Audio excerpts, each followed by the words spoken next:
Hey, this is John Carlos, and I'm here with a look at the Book of Life Funko Pop of the Hot Topic exclusive glow-in-the-dark La Muerte, or as I like to say, La Muerte.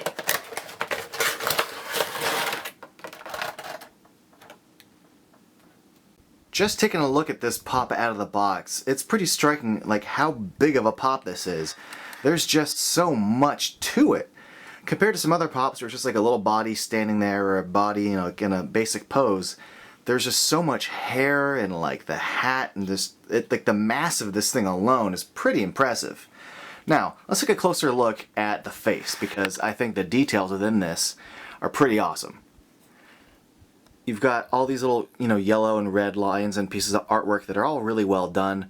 It's a relatively clean face too. There's this little smear here, but it's really off to the side and it's not really that big of a deal. The only other issue about this head is this little glob of glue running down from the skull there, but also that's not that big of a deal. I think the work on the face paint on this is just fantastic. I like that they managed to get like the little scully nose perfectly centered onto that bump there. Her lips are really well painted.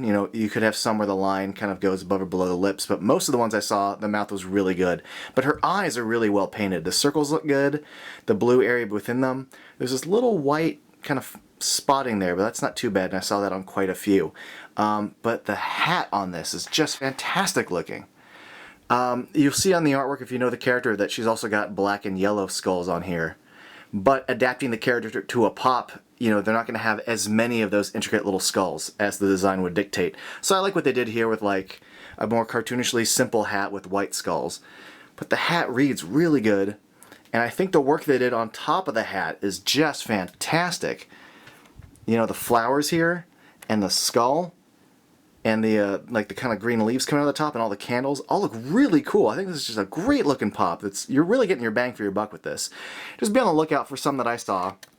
The little yellow part of the headdress with the skull, some were kind of lifted up. Some others had the glue kind of lifting out and stretching out, and that was kind of gross. But man, even just like the lines on these little sections here, these pink sections, I think the headdress looks great, the face looks great, and man, the sculpting on this hair is really good.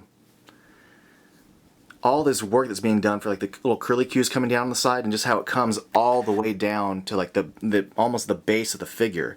I mean, the lines right here are good, but I just love all the sculpting going on in the back here. I think this is just an awesome sculpt. And then let's take a closer look at the body, because they did a really good job with this one too. I like the yellow work going down the middle and peeling off to the sides. It's all pretty clean. Almost every single one I saw had the red sleeve bleeding onto the arm a bit, so that's to be expected. Nothing drastic. Her bony white arms still read. But I think like the cut of her dress, her sleeves, her shoulders, and the way it hangs all looks really good. But the paint like on her like chest area with the yellow and the white, it's all really clean paint, but I love the sculpt of the ripple of the dress and the way it lays on the ground. And also this figure could have stood just on this, but I like that they included like a permanent clear disc for her to stand on. Well, it's not permanent, but I like that it comes attached and you don't have to attach it yourself. Not like it's a big deal, but I think it's nice they included it that way.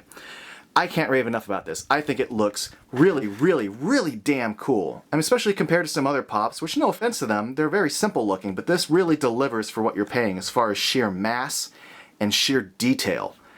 Now let's go see how it glows in the dark. Here she is in some dim lighting, and I think that looks awesome. Now let's go put her in some pitch black darkness. I am very impressed by her glow in the dark glowiness. It reads really cool in the dark, and it just looks cool too. Thanks for watching.